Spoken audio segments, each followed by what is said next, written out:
Frères et sœurs, bonjour. Nous arrivons à la fin de notre semaine de méditation autour de la parole de Dieu. Et en ce vendredi, nous méditons l'Évangile selon Saint Luc au chapitre 19, les versets 45 à 48. Écoutons. En ce temps-là, entré dans le temple, Jésus se mit à expulser les vendeurs. Il leur déclarait: Il est écrit, ma maison sera une maison de prière. Or vous en avez fait une caverne de bandits. Et il était chaque jour dans le temple pour enseigner. Les grands prêtres et les scribes, ainsi que les notables, cherchaient à le faire mourir. Mais ils ne trouvaient pas ce qu'ils pourraient faire. En effet, le peuple tout entier, suspendu à ses lèvres, l'écoutait. Acclamons la parole de Dieu. Frères et sœurs, ce matin nous est donné la suite et la fin du chapitre 19, la suite du récit que nous avons médité hier. L'évangile d'hier nous parlait de Jésus qui pleurait sur Jérusalem à cause de la résistance du peuple à accueillir le Messie, la parole de Dieu. Et ce matin, nous voyons Jésus qui pénètre dans le temple. Ce geste de Jésus est l'accomplissement d'une prophétie que nous pouvons lire dans le livre du prophète Malachie. Au chapitre 3, au premier verset, il est dit « Soudain arrivera dans son temple le Seigneur que vous cherchez, afin de purifier le sacerdoce et le peuple. De la sorte, le culte sera à nouveau agréable à Dieu. » En effet, Jésus ne vient pas seulement pour voir ce qui ne va pas, il vient pour purifier le temple, dans un acte prophétique. Il purifie le temple de tous ses trafiquants, de tous ses marchands. Ainsi, il pourra y enseigner. Hier, je vous disais toute l'importance que revêt le temple pour le peuple d'Israël. Ainsi, celui-là même qui avait été retrouvé au temple à 12 ans, en disant à ses parents qui le cherchaient, « Ne saviez-vous pas que je dois être dans la maison de mon Père ?» Oui, le même Jésus qui vient au nom du Seigneur prend aujourd'hui possession de la maison de son Père.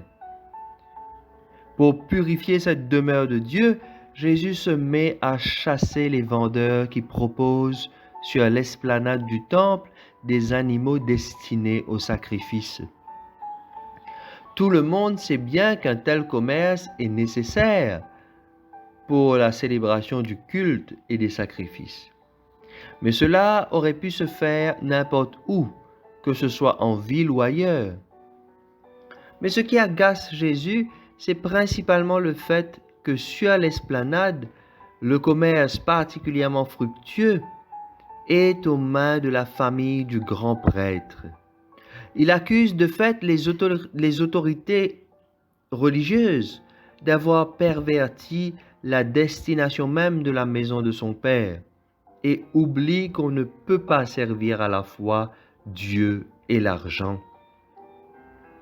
De la sorte, ces dernières sont infidèles au rôle qui est leur raison d'être, c'est-à-dire nourrir le peuple de Dieu. Cette nourriture, frères et sœurs, c'est Jésus qui va la donner, en enseignant chaque jour dans le temple. Jésus, en purifiant le temple de tous ces vendeurs d'animaux pour les sacrifices, il inaugure un rite nouveau qui est centré sur la prière et l'écoute de la parole de Dieu.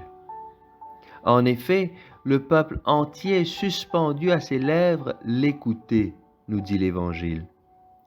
Nous pouvons même aller plus loin en disant que le centre même de l'institution chrétienne est la personne vivante de Jésus lui-même, qui offre sa chair et répand son sang sur la croix et nous les donne dans l'Eucharistie.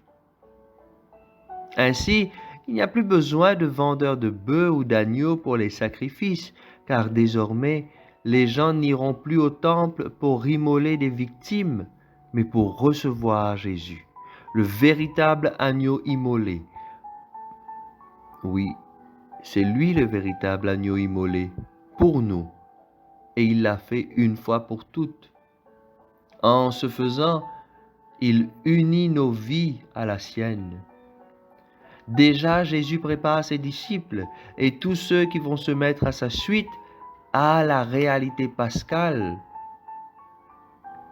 Demandons, Seigneur, frères et sœurs, en ce jour, la grâce d'être des vrais adorateurs en esprit et en vérité. Que nous sachions faire la part des choses. Prions également pour notre Sainte Église et ses pasteurs, nos évêques et nos prêtres.